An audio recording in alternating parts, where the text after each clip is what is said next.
Blue and silver balloons floated above the gym stage as the crowd clapped for the guest of honor. The banner said, Riverbend Community Honors, Chef of the Year. The man in the crisp white jacket lifted his hand to wave, smiling like he owned the light. My breath stopped. That face, those eyes, the way he stood, heels lined up, hands calm, pretending he was a gentleman. I felt my cane slip on the polished floor. The microphone squealed. My grandson Ethan, a freckled 5th grader, had begged me to come. Grandma, please. The chef is famous. He's helping our school kitchen. I came to support Ethan. I did not come to see a ghost in a chef's coat. But there he was, the family cook from my childhood. The man who ruled our kitchen like a quiet storm. The man who made me small. My fingers shook. The applause swelled like thunder. He stepped toward the principal for his plaque. And I heard my own voice, old, thin, and angry, rise up without my permission. Stop! The gym fell silent. Even the balloons stopped moving. I know that man, I said, my voice steady now, the way a lake holds a secret under ice. The principal blinked. Ma'am. I raised my cane and pointed at the chef. His name is Daniel Cole. He worked in my parents' house when I was a little girl. And what I know about him, my throat tightened, faces leaned in. Parents held their children closer. The chef's smile didn't falter, but his eyes flicked to the exit. I took one breath, then another. I could feel 8 decades of winter lift off my chest. What I know, I said, is why I never liked the smell of rosemary after dark. A gasp rolled across the bleachers. And then, before anyone could speak, the fire alarm shrieked and red lights began to spin over the stage. My name is Janet Smith. I'm an 82-year-old retired school counselor from Cedar Falls, Iowa. I've kept my hair the same soft blonde I had when I was a girl, though now it lives in a neat bun and needs extra pins on windy days. I don't have many friends left. The years swept some away and distance kept the rest. But I have my faith, my garden, my grandson Ethan, and a stubborn habit of telling the truth, eventually. People think old age makes you forget. Sometimes it does. Sometimes it makes you remember too much. When I was a child, my parents were always busy. My mother was a hospital administrator who lived by the beep of pagers and the glare of white hallways. My father was a corporate lawyer who could pull an all-nighter and still make a 7 a.m. board call. They loved me, I think, in the same way they love their calendars, carefully, efficiently, from a distance. They bought me sturdy shoes and private lessons, left notes on the breakfast table, and kissed my forehead when flights were late. They hired a cook so the house would stay warm and the table would always look welcoming, even when they weren't there to sit at it. That cook was Daniel. He came with clean references and a calm voice. He made perfect biscuits and perfect stories, quiet stories about growing up poor and learning to make soup from almost nothing, about teachers who said he'd never be more than a line cook and how he proved them wrong. Adults liked him. Neighbors praised him. Teachers nodded when he waved. In our house, he moved like a metronome. Chop, stir, simmer. He kept the kitchen spotless. He kept me quiet. I learned quickly that if I stayed out of his way, dinner came on time and the house smelled like brown sugar. If I forgot myself, if I skipped through the pantry door or hummed near the stove, his eyes would go flat, like pond water before a storm. His voice would stay gentle, but his words pressed on my chest. Careful, Janet. Some spaces are not for you. He was never loud. That was the worst part. Loud can be seen. Loud can be heard. Quiet hides. There were days I tried to tell my mother something was wrong. I said the mashed potatoes tasted like panic and the kitchen clock ticked like a threat. She smoothed my hair and said, Sweetheart, you've always had a big imagination. We need Daniel. He's good at his job. She was not being cruel. She was being busy. I told myself I was being silly. I told myself I was making it up. I told myself that if I changed my path through the house, if I didn't use the back stairs, or if I waited by the dining room arch until the plates were down, then the night would go softer. I was a child learning to outsmart a feeling. Time moved. Schools changed. Hairstyles changed. My fear did not. The night I learned what fear can do to a voice, a storm knocked out our lights. The refrigerator clicked off with a low sigh. The house took a breath and held it. My parents were at a gala, somewhere with chandeliers and speeches. Daniel lit candles and said we'd have a picnic in the living room. He made it sound like a treat. He always did. When my parents came home and found me awake, my mother scolded me kindly for being dramatic about the dark. My father chuckled and said the power would be back by morning. Daniel cleared the plates and thanked them for trusting him. He was the perfect employee. I was the nervous child who needed to be more grateful. I grew up. I left for college. I built a life that was mine and also borrowed confidence, borrowed quiet, borrowed ways of moving that took up less space.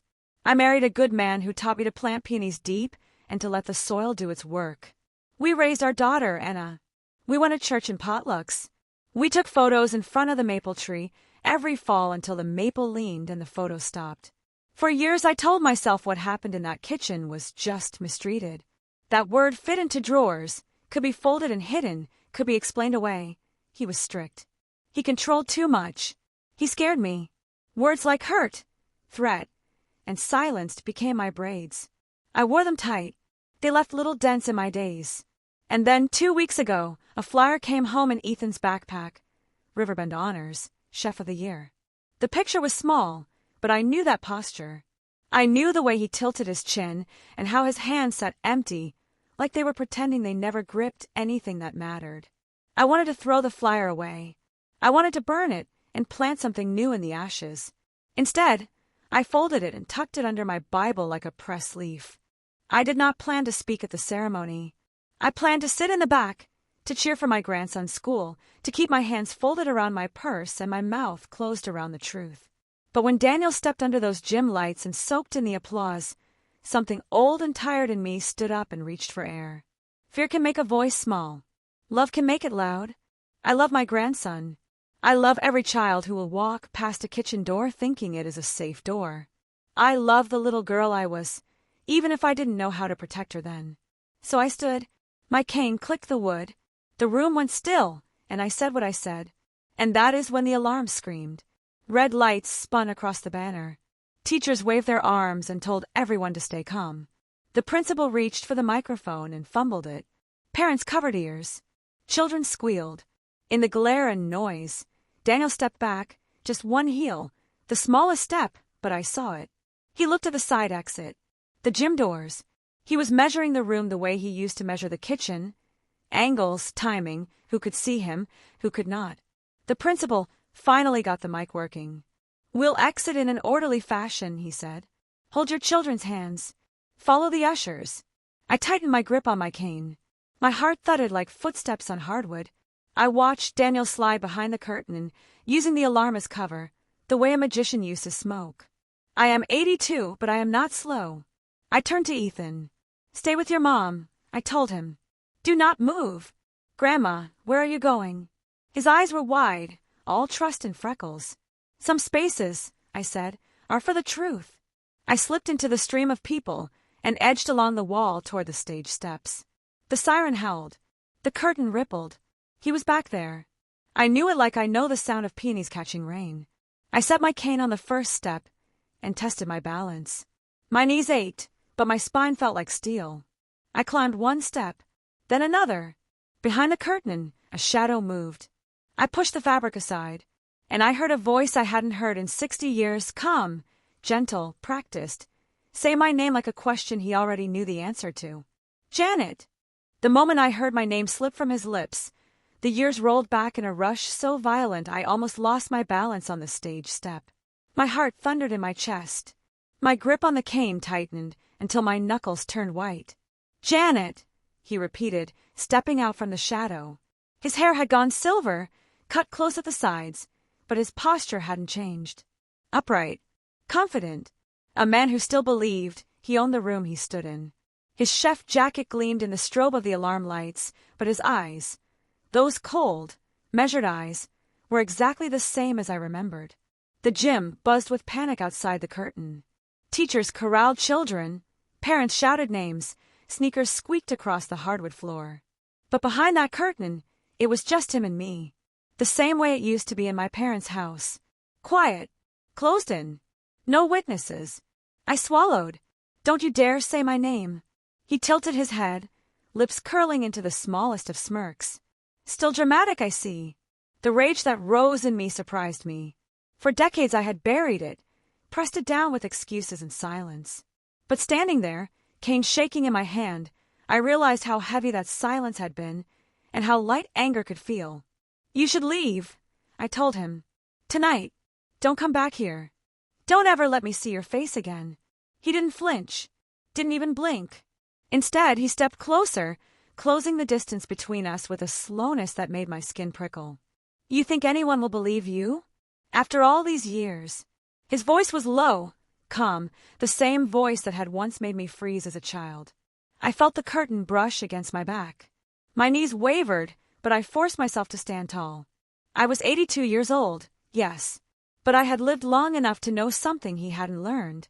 Shadows don't last forever when you drag them into the light. I raised my chin. They'll believe me, because I will not stop until they do. Something flickered in his eyes, just for a second. Not fear, not shame, but calculation. He was measuring me again, like I was still a little girl by the kitchen door.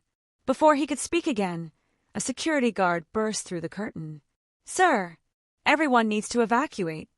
His words stopped mid-sentence when he saw us facing each other, standing like two boxers waiting for the bell. The chef smoothed his jacket. "Of course," he said, sliding his professional smile back into place. "Just leading Mrs. Smith here safely out." I opened my mouth to object, to tell the guard who he really was, but the alarm blared louder, drowning my words. The guard nodded, distracted, and gestured toward the exit. "This way. Quickly, please." Daniel moved first, his hand brushing past me. Too close, too deliberate. The smell of rosemary hit me like a memory I had spent years trying to erase. I stiffened, then followed, my cane clicking on the floor with every step. The hallway filled with flashing red lights and shuffling bodies. Children clung to parents. Teachers barked instructions. Everyone looked at Daniel as though he were still the honored guest, the hero in a chef's jacket. No one saw what I saw. Not yet. As we stepped into the cool night air, I whispered, "This isn't over." His smirk widened, but his eyes didn't smile. "It never really ended, Janet." The sound of my name coming from his mouth was like a knife through a lockbox I had buried deep inside me. My knees trembled, but not just from age. That single word yanked me back 60 years, to the kitchen with its ticking clock, to the silence that always felt heavier than the noise of the house. I tightened my grip on the cane. My breath felt shallow, as though the red alarm lights above were sucking the oxygen from the room. "Janet!"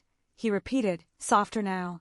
His eyes darted toward the exit curtain, calculating like he used to do, always watching the doors, always checking who was near.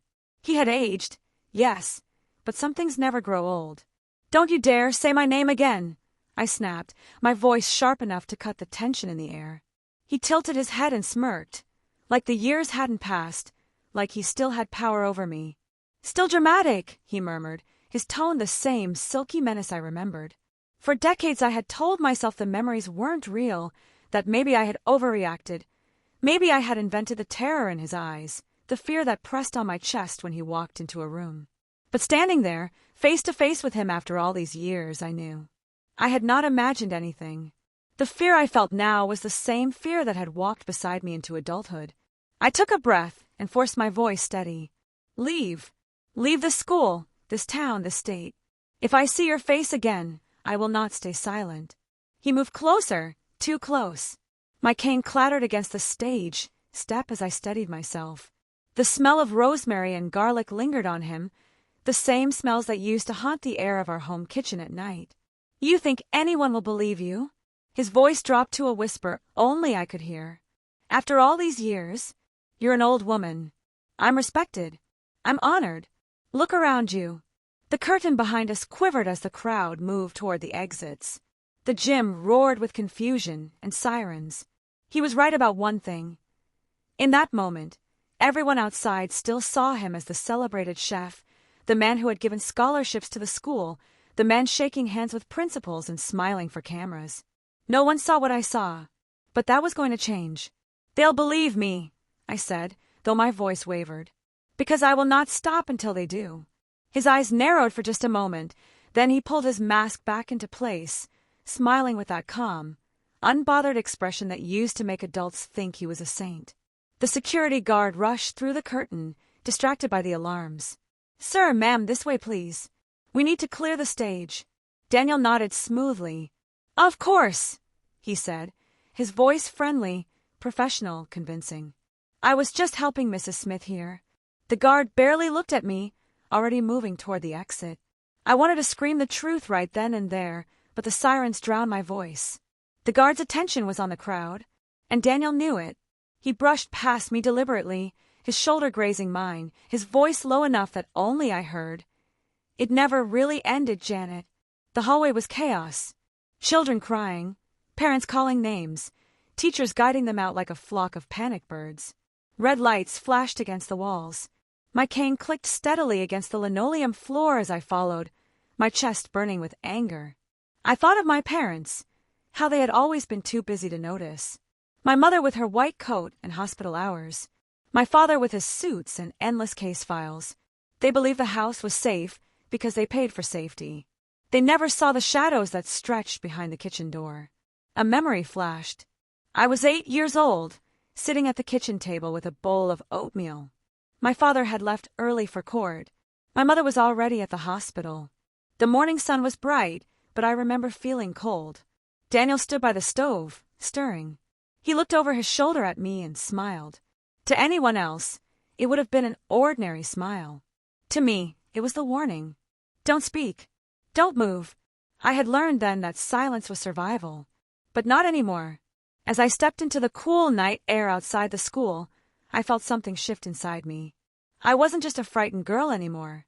I was Janet Smith, 82 years old, retired counselor, grandmother. I had spent decades listening to other people's stories of pain, encouraging them to speak their truth. And yet I had hidden mine. Not anymore. The parking lot swarmed with parents and kids. Teachers tried to keep order. Police sirens wailed in the distance, responding to the fire alarm. I scanned the crowd for Ethan. He stood clutching his mother's hand, his freckled face pale in the flashing lights. Relief washed over me. I had promised him I would be there tonight. I couldn't let fear steal that promise away. Then I looked back toward the building. Daniel was standing near the main doors, talking calmly to the principal as though nothing had happened. Smiling, shaking hands, even pointing toward the fire truck like he was helping organize the evacuation. No one saw what I saw, the way his eyes kept scanning the crowd, checking corners, measuring distance. Just like before, always calculating, always hiding behind a mask. I took a step toward him, but a strong hand caught my arm. It was Ethan's mother, Anna, my daughter. Mom, are you okay? You look pale. I tried to answer, but my throat closed. How could I tell her now? Here, in front of everyone. She squeezed my arm. Let's just get home. I nodded, though my eyes never left Daniel. He looked back at me then, and for the first time since we locked eyes in that gym, his smile faltered. Just for a moment. And then, something happened I will never forget. As the firemen rushed into the school to reset the alarm, one of them turned back and called out, "Principal, we found what set it off. It wasn't an accident. Someone pulled the alarm on purpose." Gasps rippled through the crowd. Parents murmured. Teachers looked confused. I turned my gaze back to Daniel. He wasn't smiling anymore. His jaw was tight. His hands were buried in his jacket pockets. He caught my eye, and in that split second I knew. He had pulled the alarm. But why? Before I could move, before I could even breathe, a small voice called from the crowd. "Grandma, look!" I turned and froze. Ethan stood holding a folded piece of paper he'd found on the ground. He opened it, his young hands trembling. His eyes widened as he read aloud. "She talks, she disappears. Signed, DC." The crowd hadn't heard him. Only I had. My cane slipped from my hand. The world tilted, because I knew what those letters meant.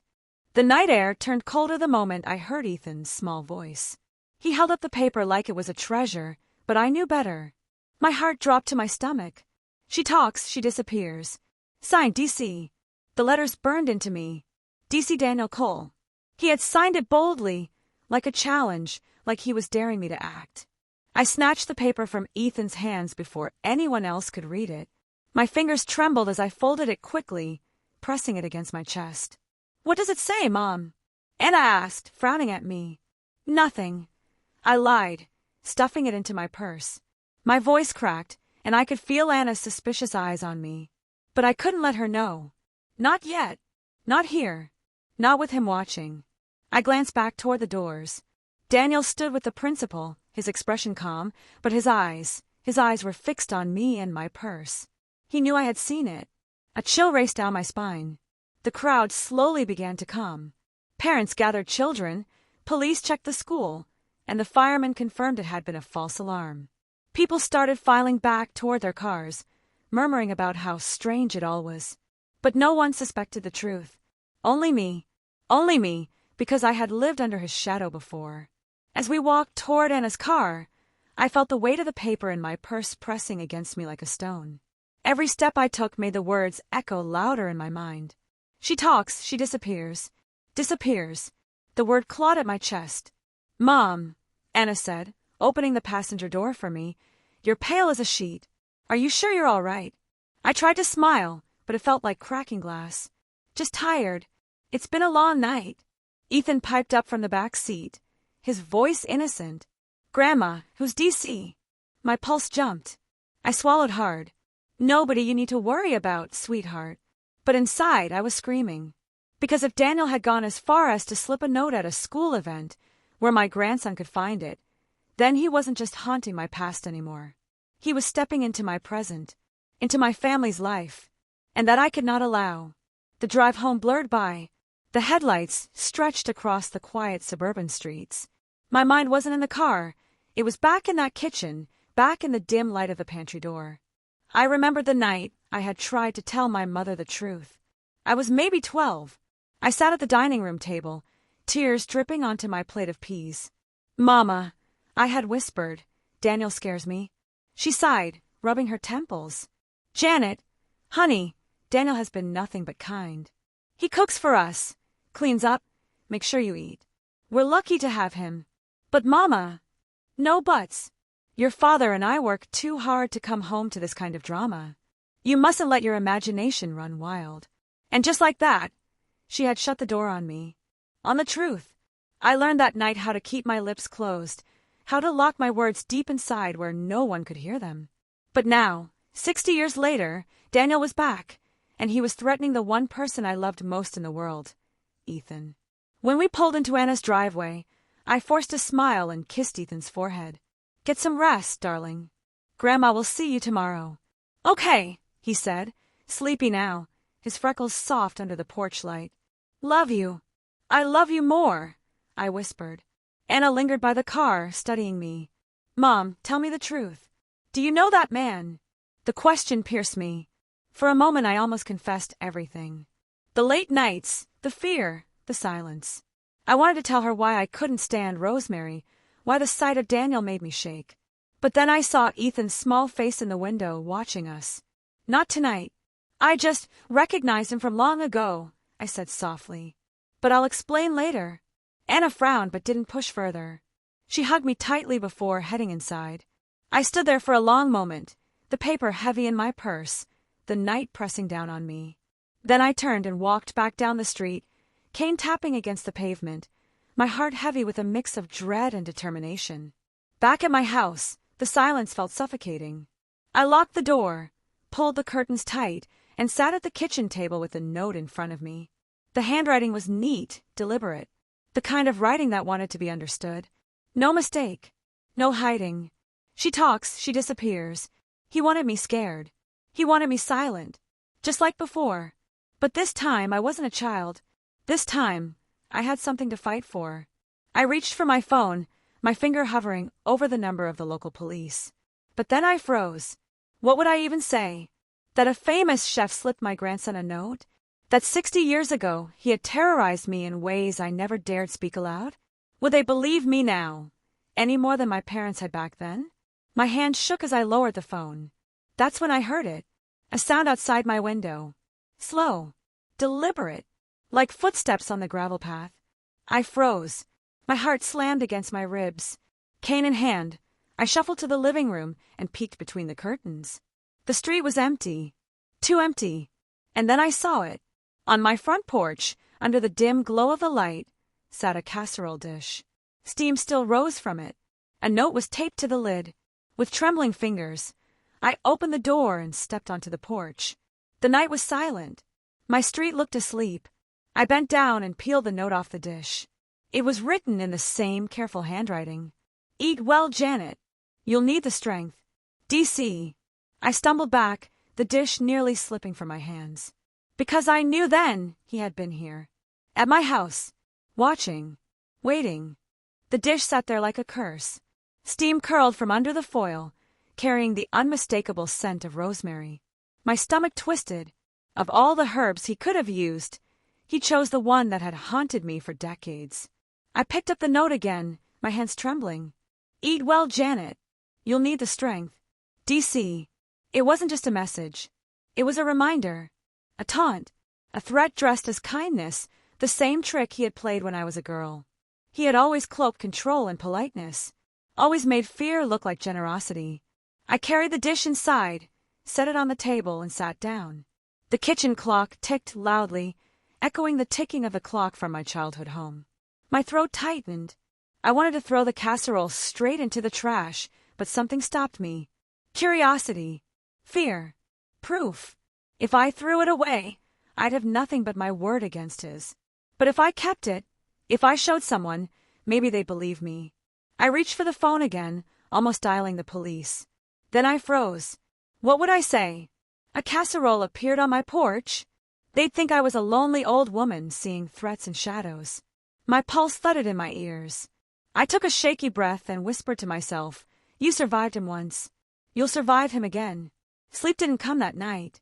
Every creak of the house, every whisper of the wind against the shutters, made me jolt awake. I left the lights on, sitting in my chair with the cane propped beside me. My eyes burned with exhaustion, but I refused to close them. As dawn broke, I made myself tea and forced my hands to stop shaking long enough to hold the cup. Outside, the street was quiet, ordinary, but nothing felt ordinary anymore. I decided I couldn't keep this to myself any longer. Anna deserved to know. Ethan deserved to be safe. That morning, Anna arrived to check on me. She walked in with coffee and muffins, smiling the way she always did, but her smile faded when she saw my face. Mom, you look like you haven't slept at all. What happened? I led her into the kitchen and pointed at the casserole dish. She frowned, confused. Someone left this on my porch last night, I said. She lifted the foil, sniffed it. It's just food. What's the big deal? My voice cracked. It was him. Daniel Cole. He left it. He wrote me a note. Anna blinked. The chef? Mom, are you sure? I opened my purse, pulled out the folded paper from last night's ceremony, and placed it on the table. Then I showed her the second note. She read both, her brow furrowing deeper. Mom, this doesn't make sense. Why would he? Because he's always been like this, I whispered. Always watching. Always controlling. Since I was a child. Her eyes snapped up to mine. What do you mean, since you were a child? For the first time in 60 years, I let the words spill out. The late nights. The fear. The way he silenced me. The way my parents never believed me. My voice shook, but I didn't stop. Anna's hands covered her mouth. Tears welled in her eyes. Mom, why didn't you ever tell me? Because no one ever listened, I said bitterly. And I didn't want you to look at me the way I looked at myself. Like I was weak. Like I was nothing. She reached across the table and gripped my hands. You are not nothing. And I believe you. The words nearly broke me. For the first time in decades, someone said they believed me. But the relief lasted only seconds before fear crept back in. Because belief alone wouldn't stop him. Later that day, Anna insisted on going to the police with me. She drove while I clutched the notes in an envelope on my lap. The station smelled like coffee and disinfectant. A young officer listened patiently as I told him about the ceremony, the notes, the casserole. He nodded politely, then asked, Did you actually see him place the food on your porch? My chest tightened. No, but it was him. I know it was. He scribbled in his notebook. Do you have cameras at your home? No. He sighed. Without proof, it's difficult for us to act. But I'll file a report. A report. A piece of paper. Nothing more. I left the station with a heavy heart. Anna tried to comfort me, but I could see the worry in her eyes. That evening, I sat by my window, staring at the street, determined not to be blindsided again. Hours passed. The street lamps hummed. My neighborhood was quiet. Too quiet. Then I saw him. A figure standing under the far street light. Hands in his pockets. Not moving. Just watching. My breath caught. Even from that distance, I knew the shape of those shoulders. The tilt of that head. Daniel. He didn't come closer. Didn't knock. Didn't move. He just stood there, a shadow under the lamp, reminding me that he was still here, still watching. I lifted my phone with trembling hands and aimed it at him, snapping a picture. But when I checked the screen, the image was blurry, the light too dim. It looked like nothing more than a shadow. When I looked back up, he was gone. The street was empty. Sleep eluded me again. My body was weak, but my mind was a storm. By morning, I knew one thing. If the police wouldn't protect me, I'd have to protect myself. I called an old friend, Margaret, who still lived in town. She was a retired librarian, sharp as ever, and one of the few people I trusted.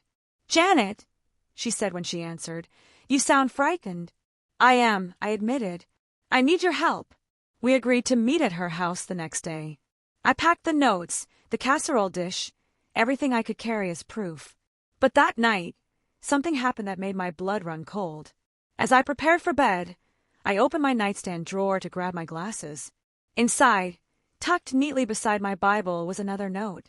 I hadn't put it there. My hands shook as I unfolded it. "You can run to your friends, Janet, but you can't hide from me.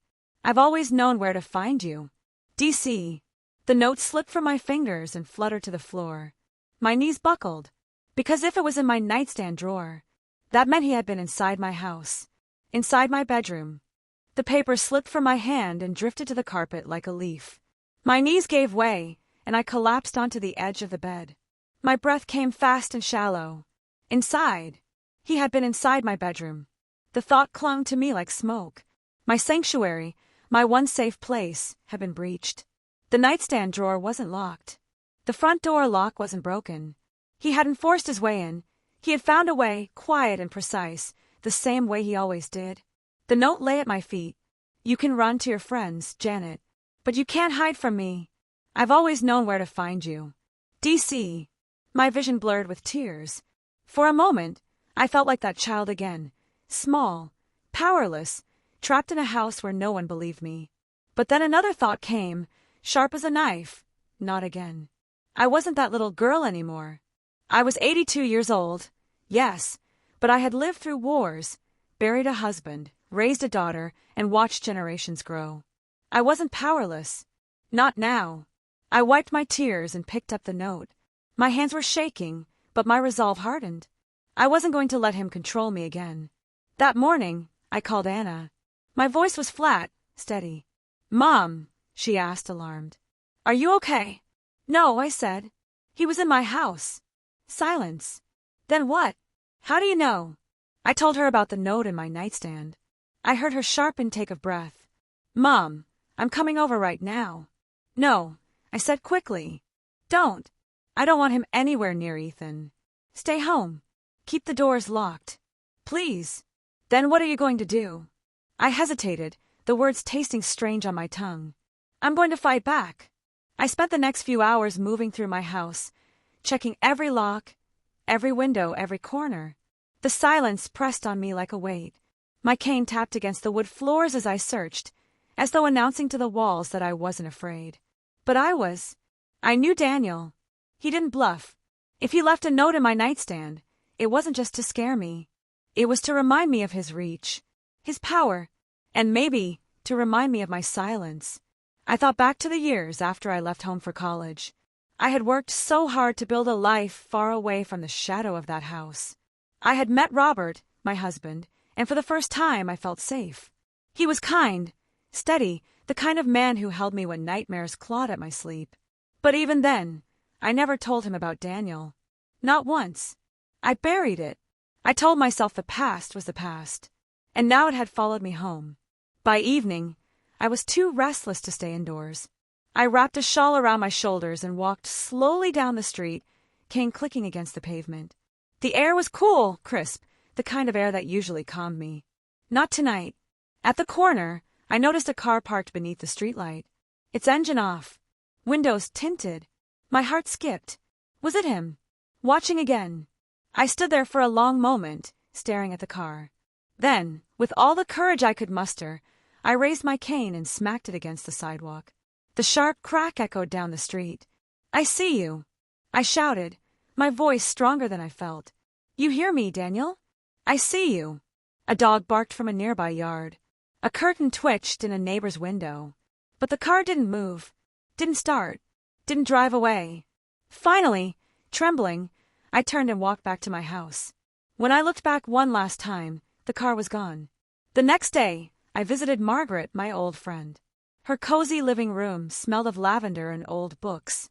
She made tea, her hand steady, her eyes sharp behind her glasses. "Janet," she said softly, after hearing everything. "This man, he never stopped haunting you." "No," I whispered. "And now he's threatening my family." She reached across the table and squeezed my hand. "Then it's time you stop hiding. If the police won't listen, we'll find another way. Records, history, people who knew him back then. We'll gather proof." Proof. The word filled me with a small spark of hope. Margaret leaned back, her voice firm. "Men like him rely on silence. You've kept his secrets for 60 years. It's time to break that silence." I nodded slowly. "You're right."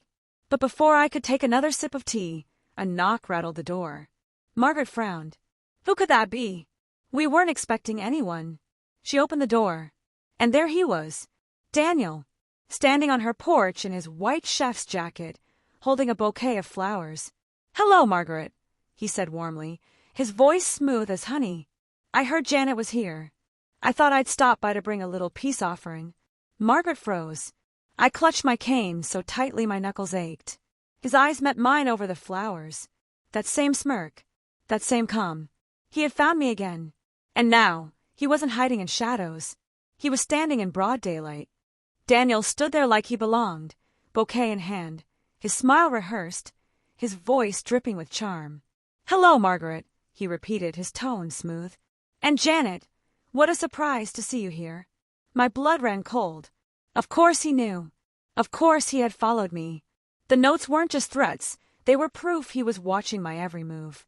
Margaret's fingers tightened on the doorknob.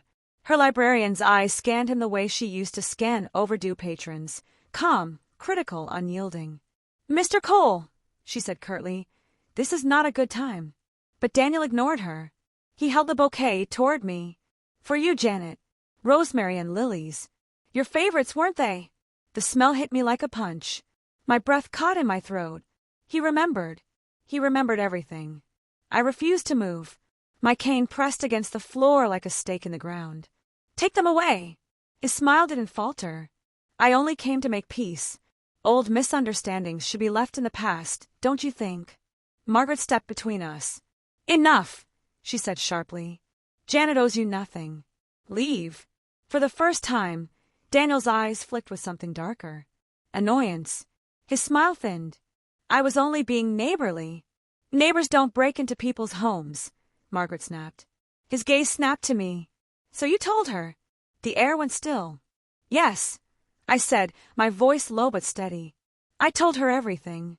For a fraction of a second, his mask slipped. His jaw tightened. His eyes narrowed. Then, just as quickly, the smile returned. "Well," he said softly, setting the flowers down on the porch railing, "then I suppose the past isn't as buried as I thought." He leaned closer, lowering his voice so only I could hear. "Careful, Janet. Digging up old graves can be dangerous." Then he tipped his head politely at Margaret, turned, and walked down the path. His steps were calm, measured. He didn't look back. But I knew this wasn't over. Margaret shut the door hard, locking it twice. She turned to me, her face pale but determined. "You weren't exaggerating. He's dangerous." I sank into her armchair, my body trembling. "He's always been dangerous. And he's not going to stop." She paced the room, her mind racing. "We need more than notes. More than flowers. We need to expose him. People trust him. He's built a reputation. But if we can prove what he's done..." Her words lit something in me. Proof. Evidence. That was what I had never had as a child. My parents dismissed me because there was no proof. But now I had the notes, The casserole. The fact he had followed me to her house. Still, I knew it wouldn't be enough. He was clever. He knew how to charm, how to smile his way out of suspicion. I leaned forward, my voice trembling but fierce. Then we catch him in the act. Margaret raised an eyebrow. Janet, that's dangerous. I don't care. I gripped my cane. I won't let him haunt Ethan the way he haunted me. If the police won't help, then I will. That night, back in my house, I set the casserole dish in plain view on the table, the notes beside it. My phone sat next to them ready. I left a small lamp burning and kept my cane by my side. Sleep was impossible. Every creak made my heart jump. Every gust of wind against the shutters felt like a knock. Around midnight, I heard it, the soft scrape of gravel outside. I froze. My pulse hammered in my ears. Slowly, I reached for my phone, hands shaking. The front porch light clicked on automatically, triggered by motion. And there he was, Daniel, standing at my door again. No bouquet this time. No casserole. Just him, hands in his pockets. Calm as ever. He didn't knock. He didn't ring the bell. He just looked straight at the door, straight at me, as though he could see through the wood. I lifted my phone and started recording. He stepped closer, his lips curving into that same practiced smile. Then, he raised one finger to his lips. Sure. And without a sound, he pulled something from his pocket and slid it under my door. I didn't move until he was gone. His footsteps faded into the night, the porch light flickered off, and silence returned. With trembling hands, I bent down and picked up the object. It wasn't a note this time. It was a photograph. A photograph of Ethan, my grandson, walking home from school. The photograph slid across my trembling hands. Ethan's freckles, his little backpack, his baseball cap turned backward, frozen in glossy paper. My sweet boy, caught in the lens of a predator. My breath came shallow, ragged. My cane clattered to the floor as I clutched the picture to my chest. He wasn't just haunting me anymore. He was circling my grandson. For 60 years I had carried my silence like a stone. Now silence was no longer just my burden, it was a danger to Ethan. I picked up the phone, hands shaking, and dialed Anna. She answered groggily. Mom, it's after midnight. What's wrong? My voice cracked. He left a picture, Anna. A picture of Ethan. There was a long pause, then her voice turned sharp. What? Are you serious? I choked back tears. He's watching him. He knows where he goes to school, where he walks home. He's sending me a message. Anna's breathing quickened. That's it. I'm calling the police right now. No, I said, my words firm even as fear shook me. Not yet. They didn't believe me last time. They'll say it's nothing again. We need proof, real proof. Something they can't ignore. Anna hesitated. And how do you expect to get that? I stared at the photograph, anger burning through my fear. We make him show himself. We catch him in the act. The next morning, Margaret came over, her expression grim, when I showed her the photograph. She set her teacup down with a sharp clink. This man is escalating, she said flatly. He's not just threatening you anymore. He's threatening your family. That's how abusers work, Janet. They push where it hurts most. Her words were steady, clinical, but her eyes were fierce. We have to document everything. Notes, pictures, flowers, this photograph. Every single thing he leaves behind. I nodded. But that won't stop him. No, she admitted. But it builds a case. Her words reminded me of my years as a counselor. How many children had I urged to speak up, to keep records, to trust that someone would listen? And yet I had silenced myself all these years. Not anymore. I opened my drawer and pulled out an old cassette recorder Robert had once used for sermons at church. If he wants to keep talking to me, I'll record every word. Margaret's brow arched. And if he doesn't talk, then I'll make him. That afternoon, Anna insisted on driving Ethan to school herself. I sat in the passenger seat, my purse heavy with the photograph and recorder.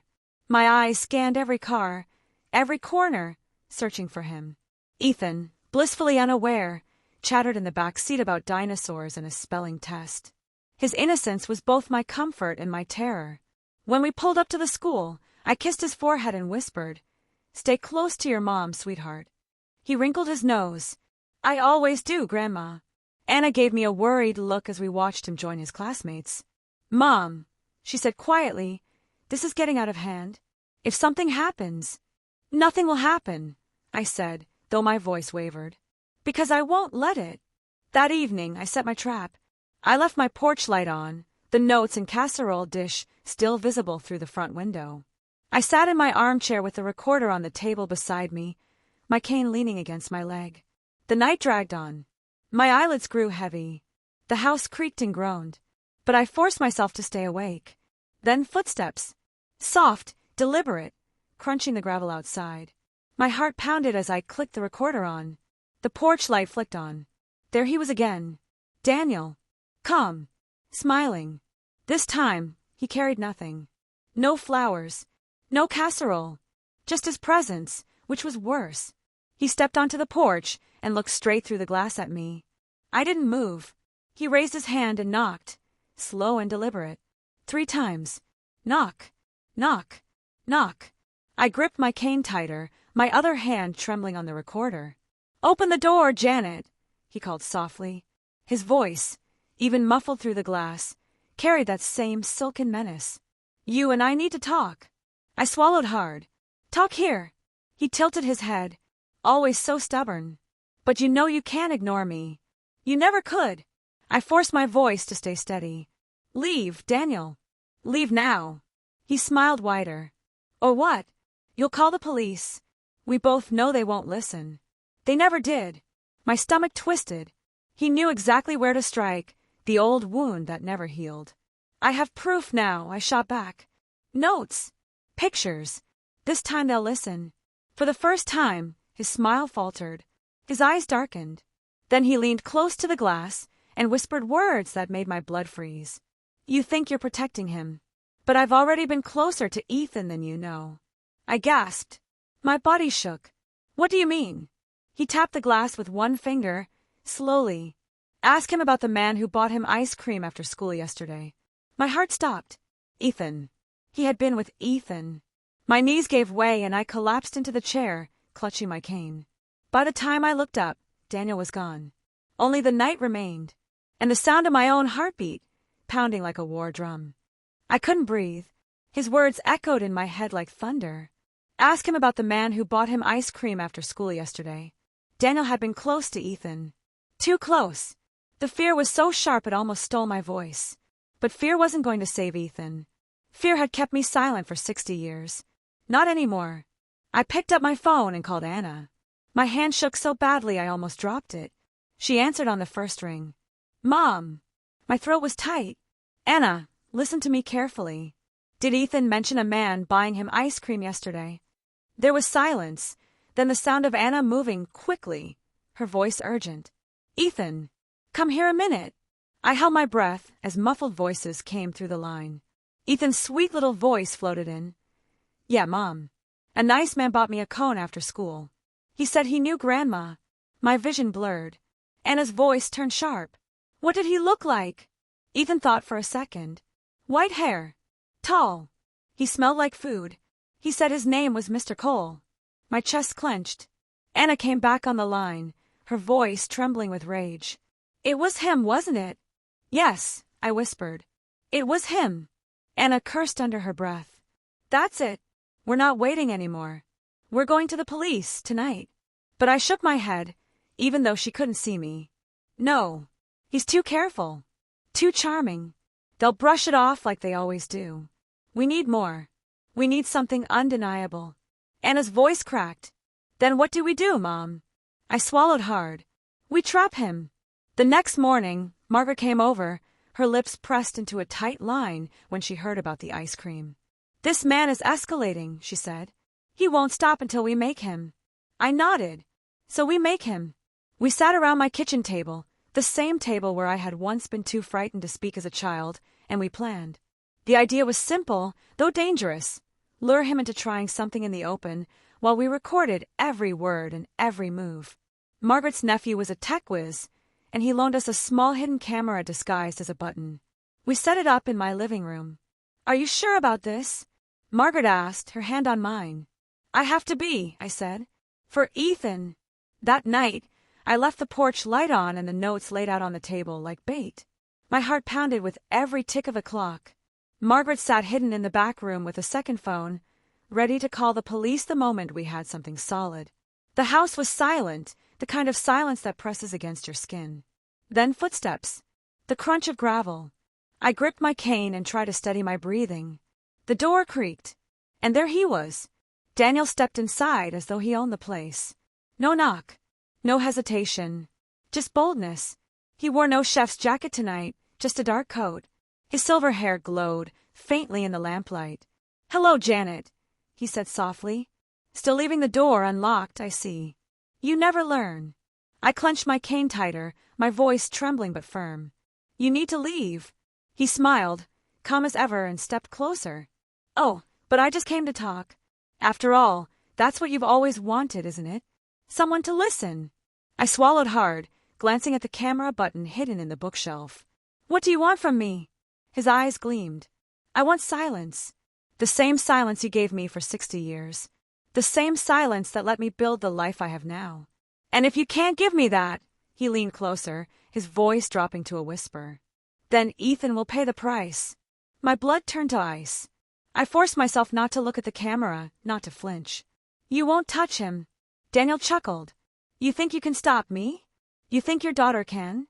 You couldn't even stop me when you were young." Tears burned my eyes, but I held his gaze. "I'm not that girl anymore."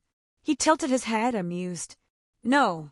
You're an old woman with shaky hands and a cane. Hardly a threat."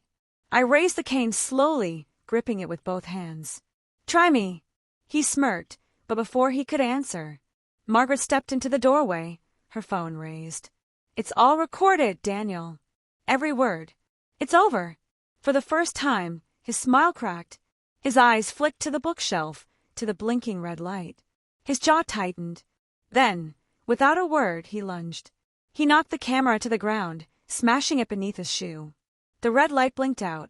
Margaret gasped. Daniel turned back to me, his smile returning like a mask. "You think you can trap me, Janet? You'll need more than that." He brushed past me, calm as ever, and walked out the door into the night. Silence filled the house. My body shook so badly I nearly collapsed. Margaret rushed to my side, her face pale. "We almost had him," she whispered. "Almost." But my eyes were fixed on the smashed camera on the floor. Almost wasn't enough.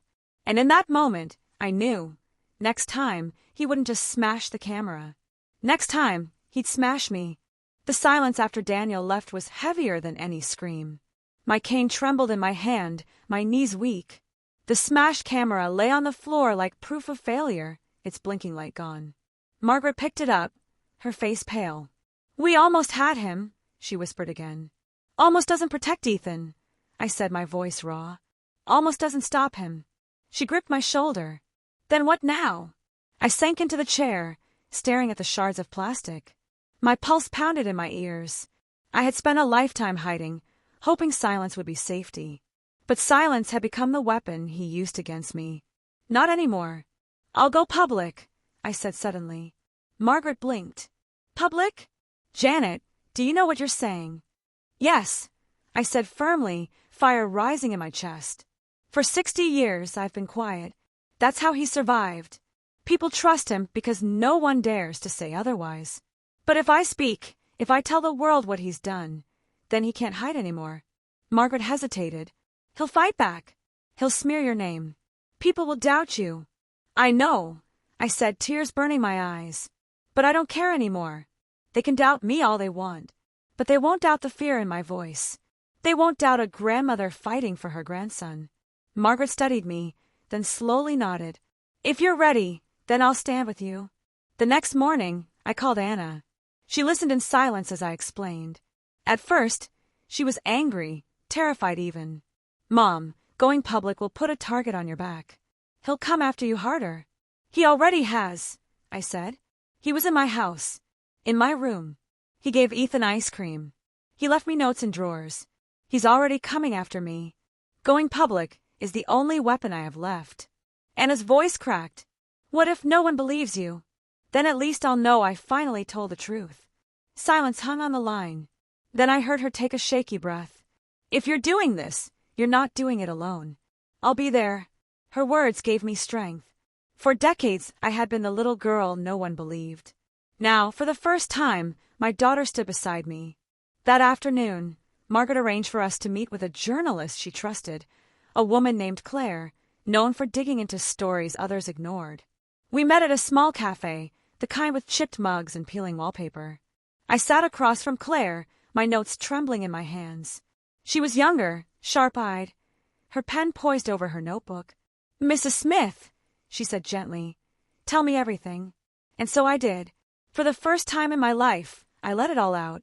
The nights in the kitchen, the silence of my parents, the years of fear, the notes, the casserole, the photograph of Ethan. My voice cracked, but I kept speaking. Tears blurred my vision, but I didn't stop. Claire listened without interrupting, her pen scratching furiously. When I finished, she leaned forward. "If what you're saying is true, and I believe it is, then this man is dangerous. But I'll need more than words. Do you have proof?" I slid the envelope across the table. "The notes, the photograph." She examined each carefully, her brow furrowing. "This is enough to start," she said finally. "I'll dig into his past. Records, references, people he's worked for. If he's done this before, there will be patterns. You're brave for speaking up, Mrs. Smith." Brave. I didn't feel brave. I felt old, tired, and terrified. But for Ethan, I would be brave. That night, I felt lighter, as though a weight had shifted off my chest. For the first time in years, I wasn't hiding. I had spoken, but peace didn't last. At midnight, a crash shattered the silence. Glass breaking. I jolted awake, my cane clattering to the floor. My heart pounded as I shuffled into the hallway. The kitchen window was smashed. Cold air blew in. Shards of glass glittered on the floor like ice. And on the table, where I had left the casserole dish, sat something new. A knife. Its blade gleamed under the lamplight, the handle wrapped in a neat bough of rosemary. Beside it, a single note in the same careful handwriting. "You should have stayed silent, Janet. Now you'll see what happens when you don't. DC." My scream caught in my throat, and then I heard it. Footsteps upstairs. Inside my house. He wasn't just leaving threats anymore. He was here. The sound of footsteps above my head froze me in place. My whole body trembled, but my mind sharpened in a way it hadn't in years. He was upstairs. In my house. I gripped my cane with both hands, my pulse hammering in my ears. The knife with its rosemary bough sat on the table like a taunt, but I didn't need it. I had lived with this cane for years. It steadied me. Yes, but tonight, it would defend me. "Daniel!" I called, my voice cracking but loud. No more hiding. No more whispers. "You want me? Come down and face me." The house went silent, the kind of silence that makes every hair on your neck rise. Then, slow and deliberate, I heard his steps on the stairs. One after another. Calm. Confident. He appeared in the doorway, silver hair glinting in the lamplight, eyes gleaming with a predator's calm. "You should have stayed quiet, Janet," he said softly. "You were always better that way." Something inside me snapped. 60 years of silence, 60 years of fear, 60 years of letting him win. It all boiled over. "No," I said, my voice steady now. "I was a child then. I am not that child anymore." His smile twisted. "You're still weak. Still trembling. Look at you." I raised the cane, my knuckles white. Trembling doesn't mean weak. It means I've survived. His eyes narrowed. For the first time, his calm cracked. He stepped closer, his voice dropping low. "If you keep talking, Janet, you'll regret it." I lifted my chin. "Then let me regret it." The confrontation unfolded like a storm. He lunged, reaching for the notes still scattered on the table, but I swung the cane with a force I didn't know I still had. The wood cracked against his arm, and he stumbled back, shocked. "You think you can fight me?" he hissed. "I already am," I spat. The recorder on the shelf, Margaret had replaced it after the last one broke, blinked red. It was capturing every word. Daniel noticed it too late. His eyes flicked to it, then back to me, fury in his face. "You'll never win," he growled. "They'll never believe you." I stepped closer, cane steady now. "Then let them hear you say it yourself." He froze, realizing what I meant. The recorder had him on tape, his threats, his admissions, his fury. For the first time, I saw something in his eyes I had never seen before. Fear. The front door burst open. "Mom!" Anna's voice rang through the house. Behind her, Margaret and 2 police officers rushed in. Daniel spun, his mask slipping entirely now. "She's lying. She's trying to ruin me."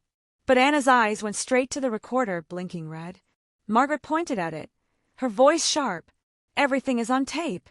The officers moved quickly, restraining him as he thrashed and shouted. For all his years of control, all his calm, now he was nothing but a cornered animal. I stood there, breathing hard, tears spilling down my cheeks. My cane trembled in my hands, but I held it like a banner of survival. The hours that followed blurred. Statements. Questions. The notes, the photograph, the knife with its rosemary bough, all collected as evidence. The recorder sealed the case. At dawn, I sat on my porch, the first rays of light spilling over the quiet street. Anna sat beside me, her hand warm on mine. Ethan slept inside, safe at last. "Mom," Anna whispered, her eyes shining, "you did it. You stopped him." I shook my head gently. "No, sweetheart. I didn't stop him tonight. I stopped him the moment I opened my mouth and told the truth." Weeks later, Claire's article ran. "Beloved chef exposed. Survivor breaks silence after 60 years." It was everywhere. Newspapers, TV, the internet. People who had worked with Daniel came forward with stories of their own. The silence had cracked wide open. At the community center, people I had never met hugged me. Mothers thanked me. Survivors whispered that they weren't afraid to speak anymore. I stood there, my cane steady, my heart lighter than it had ever been. For the first time, rosemary didn't smell like fear. It smelled like freedom. That night, I sat with Ethan on the porch. He leaned against me, freckles glowing in the golden sunset. "Grandma," he asked softly. "Yes, sweetheart." "Were you scared?" I smiled, brushing a strand of blonde hair from my face. "Yes, Ethan. I was scared. But you did it anyway." "Yes," I whispered. "I did it anyway." He smiled and squeezed my hand. "Then you're the bravest person I know." Tears filled my eyes, but this time they were warm, not heavy. Because after all these years, the silence was broken. And I was free.